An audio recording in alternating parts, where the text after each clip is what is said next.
नमस्कार, बहुत स्वागत आपका अनादि टीवी पर। मैं हूं आपके साथ पारुल। बुलेटिन की शुरुआत करेंगे अजयगढ़ की खबर के साथ। अजयगढ़ में नेशनल एम्बुलेंस सेवा 108 दम तोड़ रही है। लोग परिजनों को बचाने के लिए एम्बुलेंस की मांग कर रहे हैं, लेकिन प्रशासन इस ओर ध्यान नहीं दे रहा। लोगों के मुताबिक अजयगढ़ स्वास्थ्य विभाग ने सिर्फ एक एम्बुलेंस सेवा जारी की। 108 एम्बुलेंस का संचालन करने वाले जय अंबे कंपनी के वाहन अस्पताल में पंक्चर खड़े हैं।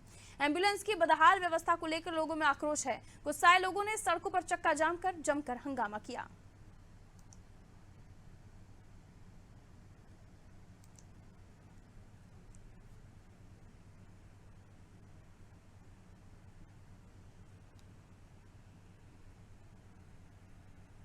एक्सीडेंट हुआ, दो लड़के कट गए, गाड़ी निकल के चली गई। इस कारण से हमारा 1 घंटा 1.5 घंटा हो गया, शासन प्रशासन नहीं आने का साथ नहीं दे रही है। हमने 108 को फोन लगाया, 100 नंबर लगाया, तो यहाँ तक अभी तक शासन प्रशासन यहाँ तक मौजूद नहीं हुई है। तो हम इस कारण से हम अपने चक्का जाम कर दिया है। या शासन आए या प्रशासन आए, हम इनको यहाँ से पार नहीं करने देंगे किसी को। घंटे बाद आ रही है एम्बुलेंस, अभी नहीं है।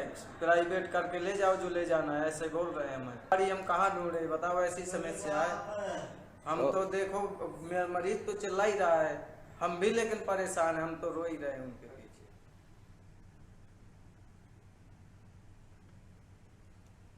संदीप हमारे साथ जुड़े हुए हैं इस खबर पर जानकारी के लिए। संदीप, आखिर क्यों एम्बुलेंस की व्यवस्थाएं दुरुस्त नहीं की जा रही? एक एम्बुलेंस अस्पताल में, बाकी सारी पंक्चर खड़ी हुई हैं। आखिर क्यों जिन्हें एम्बुलेंस की जिम्मेदारी दी गई है, एम्बुलेंस का संचालन जो कंपनी करती है, उससे इस बाबत कोई बातचीत नहीं की जाती? उनकी कोई जिम्मेदारी नहीं? बिल्कुल पारुल, मैं बता दूं कि ये कल के ही 2 मामले सामने आए हैं। एक पहला मामला आया है अजयगढ़ के पास ही एक देवगांव में अज्ञात वाहन से एक टक्कर हुई थी, जिसमें एक्सीडेंट हुआ। तो वहां पर एम्बुलेंस घायलों के लिए नहीं पहुंची मौके पर। 1 घंटे बाद एम्बुलेंस पहुंची। जब वो घायलों को पुलिस के द्वारा अजयगढ़ हॉस्पिटल ले जाया गया, तो वहां से गंभीर हालत को देखते हुए डॉक्टर द्वारा रेफर कर दिया गया। तब वहां पर घंटों तड़पता रहा मरीज, तब वहां पर समय पर एम्बुलेंस नहीं मिली। दूसरा एक मामला आया है, पन्ना जिले के अंतर्गत एक सायनगर आता है। सायनगर में वहां पर बीच रास्ते में महिला की डिलीवरी हो गई। वहां पर सबसे बड़ी वजह ये थी कि एम्बुलेंस में डीजल नहीं था। डीजल न होने की वजह से एम्बुलेंस रास्ते में रुक गई। महिला की अंधेरे में ही बीच रास्ते में खुले आसमान के नीचे डिलीवरी हुई है।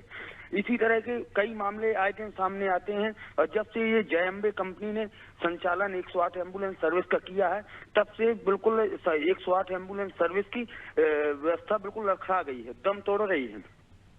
108 एम्बुलेंस की जिम्मेदारी जय अंबे कंपनी को दी गई है, और ये कंपनी किसी तरह का ध्यान नहीं रखती, ना ही मेंटेनेंस का, और ना ही इस बात के लिए कोई जिम्मेदार वहां पर मौजूद है कि अगर गाड़ी में डीजल खत्म हो गया है, फ्यूल नहीं है, तो उस फ्यूल को भरवा कर रखना चाहिए, क्योंकि कभी भी इमरजेंसी के लिए जाना पड़ सकता है। क्यों आखिर अस्पताल प्रबंधन या स्वास्थ्य विभाग इस ओर ध्यान नहीं दे रहा? और आखिर ऐसे कौन से सरपरस्त बैठे हुए हैं जय अंबे कंपनी के, जो हाथ लगाए हुए हैं और उन पर कोई कार्रवाई नहीं होती? बिल्कुल पारुल, मैं आपको बता दूं कि इस कंपनी में एकदम घोटाला ही सामने आ रहा है। यह कंपनी छत्तीसगढ़ की गाड़ियां मध्य प्रदेश में संचालित कर रही है, क्योंकि छत्तीसगढ़ में गाड़ियों का टैक्स नहीं लगता। यहाँ पर छत्तीसगढ़ पासिंग गाड़ियां चला रही है। दूसरा यह है कि इन गाड़ियों में न तो गाड़ियों की समय से सर्विस होती, सूत्रों के मुताबिक जानकारी प्राप्त हुई है, न ही गाड़ियों में समय पर फ्यूल दिया जा रहा है। इसी तरह की स्वास्थ्य सेवाओं को लेकर के यहाँ के जो विजेंद्र प्रताप सिंह विधायक हैं, वो भी हैं, उनका गृह जिला है, और क्षेत्रीय सांसद विष्णुदत्त शर्मा जो वर्तमान में प्रदेशाध्यक्ष हैं, उनका लोकसभा क्षेत्र है। सब जिम्मेदार अधिकारी सब देख रहे हैं और नेता भी देख रहे हैं, लेकिन किसी के द्वारा कोई एक्शन नहीं लिया जा रहा। और केवल अजयगढ़ तहसील में केवल 108 एम्बुलेंस, एक ही वाहन है, और वो भी पंचर खड़ा हुआ है। यहाँ के लोग तड़प रहे हैं, मरीज तड़प रहे हैं, एम्बुलेंस की सुविधा नहीं मिल पा रही। और अस्पताल प्रबंधन से जब बात की जाती है इस मामले को लेकर के, तो रटा जवाब मिलता है कि एम्बुलेंस खराब है, जब एम्बुलेंस बन जाएगी आपको सुविधा दिलाई जाएगी। बस यही आश्वासन मिलता है, लेकिन मरीज दर दर भटक रहे हैं। दर्द की पीड़ा से मरीज तड़प रहे हैं, लेकिन सुनने वाला पारुल यहाँ कोई नहीं है। बहुत शुक्रिया जानकारी के लिए संदीप। एम्बुलेंस की व्यवस्था नहीं है, लेकिन जिन्हें एम्बुलेंस की जिम्मेदारी दी गई है चलाने की, सबसे बड़ी बात देखिए, इंपॉर्टेंट पॉइंट्स ये हैं कि ये जय अंबे कंपनी जो है यहाँ पर छत्तीसगढ़ की गाड़ियां मध्य प्रदेश में चला रही है, और उसके अलावा जो गाड़ियां वहां पर मौजूद हैं, जो मरीज को ले जाने के लिए काम करती हैं, यानी एम्बुलेंस जो वहां पर मौजूद है, उनमें से सिर्फ एक ही एम्बुलेंस चल रही है, बाकी सभी वहां खड़ी हुई हैं।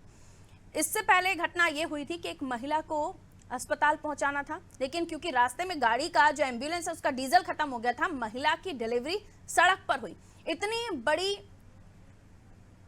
लापरवाहियां यहां पर लगातार हो रही हैं। बावजूद उसके जय अंबे कंपनी को यह ठेका दिया हुआ है और वो कंपनी धड़ल्ले से अव्यवस्थाओं को यहां पर बरकरार रखे हुए है। बावजूद उसके इस तरह की शिकायतें रोजमर्रा आती रहती हैं।